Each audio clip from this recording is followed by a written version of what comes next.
umat-umat zaman dulu, saudara, mereka diberikan umur panjang. Nabi Adam, kita tahu Nabi Adam itu 2000 tahun umurnya. Nabi Nuh 950 tahun. Umatnya ya rata-rata segitu itu. Nah, kalau mereka misalnya punya umur 800 tahun, lalu 200 tahun mereka melakukan dosa, kan masih punya restan 600 tahun untuk taubat. Karena umurnya diberikan jatah panjang. Kita ini oleh Allah Subhanahu wa taala, umat Nabi Muhammad ini umurnya pendek-pendek. Kalau nyontoh Nabi 63 tahun saja.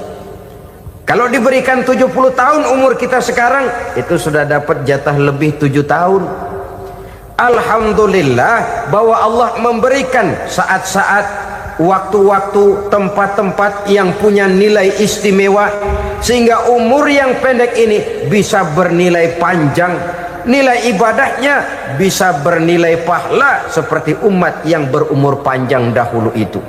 Karena itu manfaatkan umur dengan baik, dan salah satu keberkahan daripada umur akan datang dengan melaksanakan ibadah puasa sunnah. Ini yang pertama.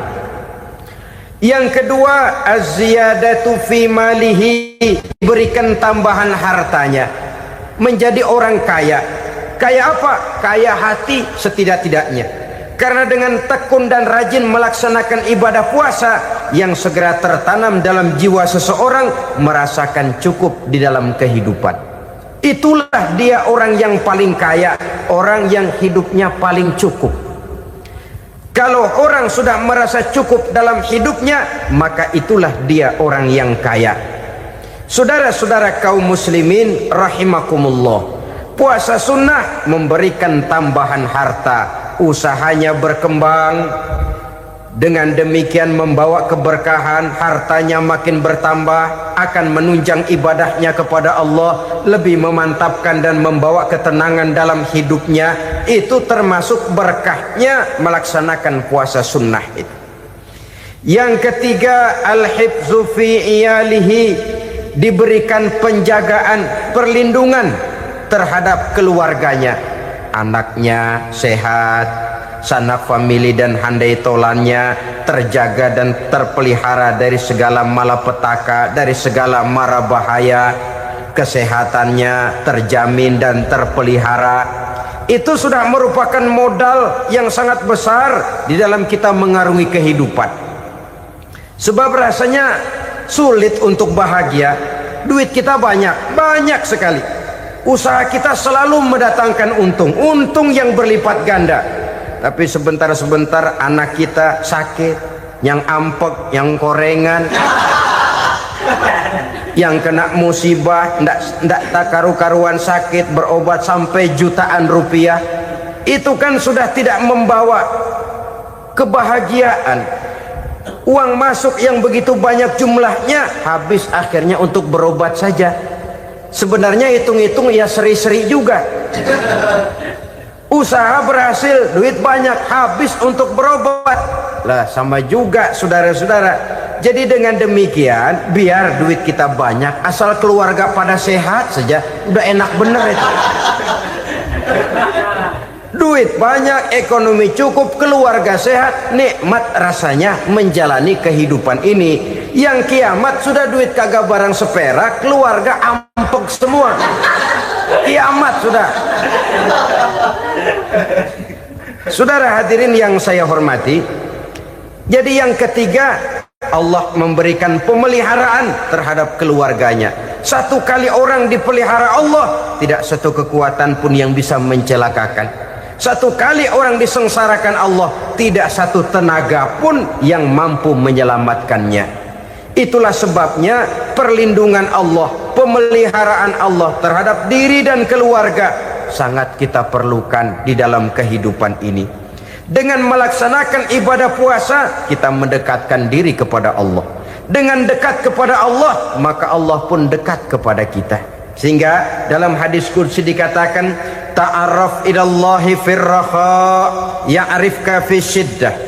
Ingatlah kepada Allah di waktu kamu senang, agar Allah ingat kepada kamu di waktu kamu susah. Yang kita laksanakan. Kadang-kadang sebaliknya, waktu susah kita ingat Allah, waktu senang kita lupa Allah. Akhirnya nanti pada waktu kita melarat, kebelangsak, susah dan sebagainya, pertolongan tidak akan datang kepada kita. Benar, ta'aruf ilallah firraha ya'rifka fisyiddah. Ingatlah kepada Allah di waktu kamu susah, ingatlah kepada Allah di waktu kamu senang, agar Allah ingat kepadamu di waktu kamu mendapat kesusahan. Umumnya watak manusia memang kalau sudah dapat susah, ingat kepada Allah. Waktu duduk, waktu berbaring, sambil tidur, dalam segala keadaan Allah disebutnya, Allah dimintakan pertolongannya. Tapi dikala dia berada pada posisi di atas angin, merasa senang, bahagia, Allah terlupakan. Saudara-saudara kaum muslimin, itu yang ketiga. Yang keempat, at-takfiru li sayyiatihi. Orang yang melaksanakan puasa sunnah itu diampuni segala dosa dan kesalahan yang telah dilakukannya.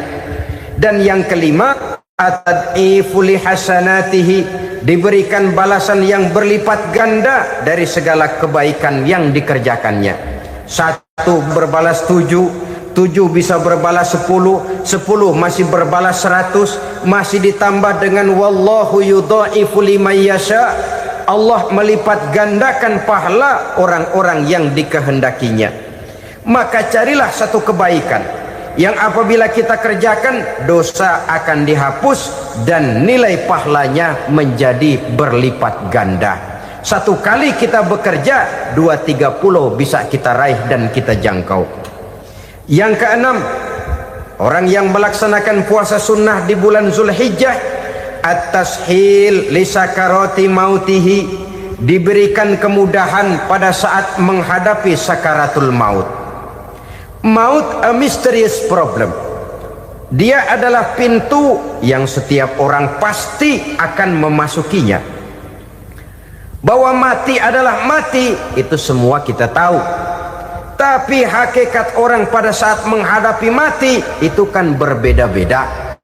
Ada yang matinya itu gampang sekali, persis orang tidur saja, tidak nampak gelisah, tidak bikin susah yang hidup, tidak gelimpangan di tempat tidur, persis seperti orang mau tidur saja. Ada yang sulit sekali menghadapi sakaratul maut, gelimpangan di tempat tidur, bikin bingung orang yang nunggu. Kadang-kadang seperti kerbau digorok lehernya. Saudara-saudara, sulit menghadapi sakaratul maut. Oleh karena itu Rasulullah sallallahu alaihi wasallam sering, beliau itu kalau berdoa membaca Allahumma hawin alayya fi sakaratil maut. Ya Allah, mudahkan saya di dalam menghadapi sakaratul maut. Rasulullah saja, saudara, orang yang ibadahnya paling banyak, orang yang hatinya paling bersih, orang yang akhlaknya paling luhur, masih berdoa semacam ini. Mohon dimudahkan oleh Allah agar mudah menghadapi sakaratul maut. Apalagi kita, terus terang kita ini paling-paling kelas muhtalid, bangsa sama pahala mau sama dosa doyan. Lebih perlu lagi menghadapi sakaratul maut, sehingga apabila malaikat maut datang menjemput nyawa kita, dimudahkan, jangan dibikin sulit, supaya mudah. Jadilah orang baik-baik. Biasanya kalau banyak yang mati, malaikat maut juga kali main-mainin dulu tuh orang, kutak-katik, ditakut-takutin dan segala macam. Saudara hadirin yang saya hormati, maka menghadapi sakaratul maut ini merupakan kunci. Apakah seseorang bisa husnul khatimah atau bisa su'ul khatimah? Salah satu jalan untuk memudahkan diri menghadapi sakaratul maut, melaksanakan puasa sunnah di bulan Zulhijjah ini. Yang ketujuh, ad-diya'u li zulumati qabrihi, diberikan terang di alam kuburnya. Kubur, saudara tahu, saudara tentu sering lihat orang dimasukkan ke liang lahat, ditutup dengan papan, dinding ari kata kita di kampung, lalu diuruk lagi dengan tanah.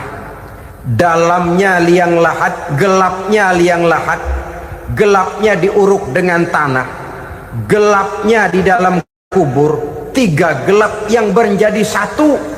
Bapak moyangnya gelap.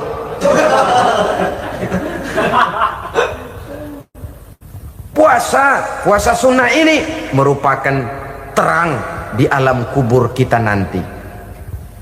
Yang ke-8, at-tasqil limizanihi, diberikan keringanan pada timbangan di hari akhirat nanti.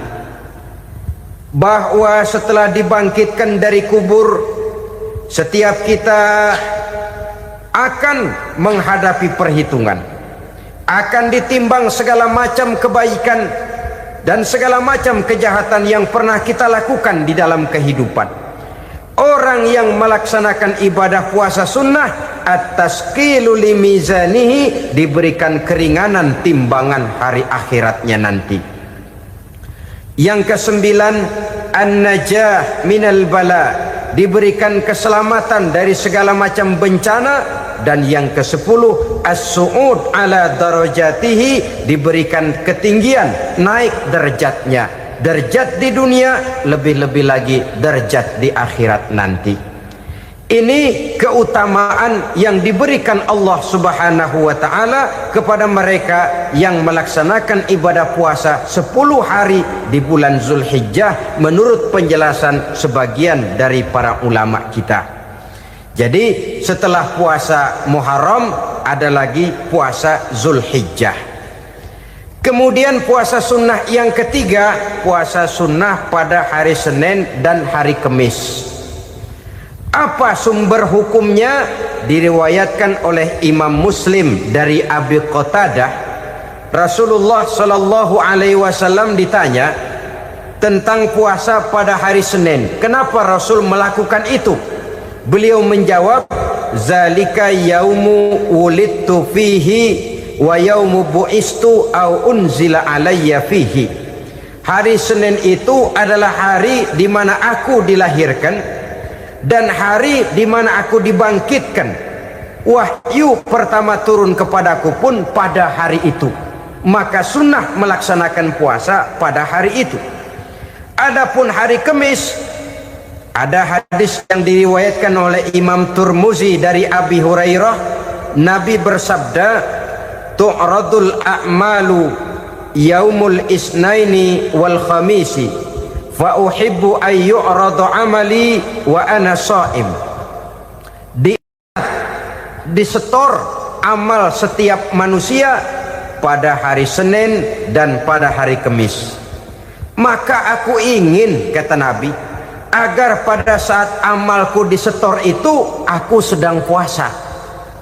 Jadi malaikat itu menurut riwayat ini mencatat dan menyetorkan catatan amalan seseorang pada hari Senin, hari Kamis. Tiap hari Senin amalan kita disetor oleh malaikat. Catatan terakhir tentu yang sedang kita kerjakan, sehingga yang masuk daftar, saya tinggalkan orang ini, dia sedang puasa. Karena naik catatan amalnya pada hari Senin. Kamis diangkat lagi, catatan paling akhir, saya tinggalkan orang ini, dia sedang puasa. Itu makna fa uhibbu ay yu'rada amali wa ana sha'im. Aku senang kalau pada saat amalku disetor, catatan paling akhir aku lagi puasa. Satu keistimewaan. Alangkah celaka tiap amalan disetor kita sedang berbuat jahat. Senin, Kamis, teler, mabok, judi. Tiap amalan disetor, catatan akhirnya saya tinggalkan si fulan lagi teler. Laporan Senin. Kamis laporan lagi, saya tinggalkan si fulan lagi mirit kartu. Saudara hadirin yang saya muliakan, alangkah jeleknya catatan kita. Oleh karena itu sunnah puasa pada hari Senin dan hari Kamis. Ini amalan sunnah, saudara-saudara. Dan oleh karena ini amalan sunnah, sebagian ulama memberikan penjelasan, walaupun lupa niat, kalau sudah malam itu lupa niat, boleh niatnya sudah siang puasa sunnah ini, dengan catatan dari pagi belum makan apa-apa. Malam saudara lupa, tahu-tahu ingat ini hari Senin, dah jam 10, niatlah jam 10 itu, sah puasanya asal dari pagi belum makan apa-apa. Tapi kalau sudah dapat 2 piring baru niat jam 10, itu lain, ngojek namanya. Jadi puasa sunnah yang ketiga, puasa pada hari Senin dan hari Kamis. Yang keempat, puasa jenis sunnah yang keempat, puasa 6 hari di bulan Syawal. Diriwayatkan oleh Imam Muslim dari Abi Ayyub bahwa Nabi bersabda, "Man shoma Ramadhana summa atba'ahu sittan min Syawal kana kasyamid dahri." Barang siapa yang berpuasa di bulan Ramadan kemudian diikutinya dengan 6 hari di bulan Syawal, maka dia seolah-olah seperti orang yang berpuasa 1 abad lamanya. Allahu Akbar. Demikian besar keuntungannya. 6 hari di bulan Syawal sama dengan orang yang berpuasa 1 abad lamanya. Ini fadailul a'mal, saudara-saudara. Jangan diartikan karena menang sudah puasa 6 hari bulan Syawal, Ramadan tahun depannya lantas nggak puasa. Kenapa? Ukurannya sudah 1 abad. Bukan itu pengertiannya. Ini mendorong orang memberikan ganjaran pahala yang sedemikian besar. 6 hari setelah Ramadan, artinya di bulan Syawal, tidak pada hari pertama Syawal karena haram hukumnya berpuasa pada hari fitri itu. 6 hari di bulan Syawal, tinggal lihat yang mampunya saja, boleh berurutan, boleh tidak berselang-seling, boleh, asal saja jumlahnya 6 hari selama masih bulan Syawal itu. Hari ini 3 hari lagi, 4 hari lagi, diselang-seling atau berurutan, itu juga lebih baik. Puasa sunnah 6 hari daripada bulan Syawal. Kemudian yang kelima, puasa sunnah 3 hari pada setiap bulan. 3 hari pada setiap bulan. Diriwayatkan oleh Imam Bukhari dan Muslim dari Abi Hurairah. Abi Hurairah bercerita, "Ausani khalili sallallahu alaihi wasallam bisalasin." Kekasih saya Rasulullah berwasiat kepada saya, memesankan benar-benar kepada saya untuk melaksanakan 3 amalan yang terpuji. Pertama, siyamu salasati ayyamin min kulli syahrin. Puasa 3 hari dalam setiap bulan. Ini wasiat yang pertama. 3 hari pada setiap bulan. Tidak peduli bulan apa saja. Dalam artian ya bulan menurut perhitungan Islam ya. Muharram, Safar, Rabiul Awal, Rabiul Tsani, Jumadal Ula, Jumadil Akhir, Rajab, Sya'ban, Ramadan, Syawal, Zulqa'dah, Zulhijjah dan selanjutnya. 3 hari pada setiap bulan. Tanggalnya tanggal berapa saja, lebih utama pada yang disebut Yaumul Bid, yaitu hari-hari di mana bulan menunjukkan purnama. Tanggal 13, tanggal 14 dan tanggal 15 pada setiap bulannya itu disunahkan melaksanakan puasa. Itu wasiat pertama, puasa 3 hari pada setiap bulan. Wasiat yang kedua, waraqatai duha, melaksanakan sholat duha sekurang-kurangnya 2 rakaat. Itu wasiat yang dipesankan benar kepada saya, kata Abi Hurairah. Pertama, puasa 3 hari pada setiap bulan.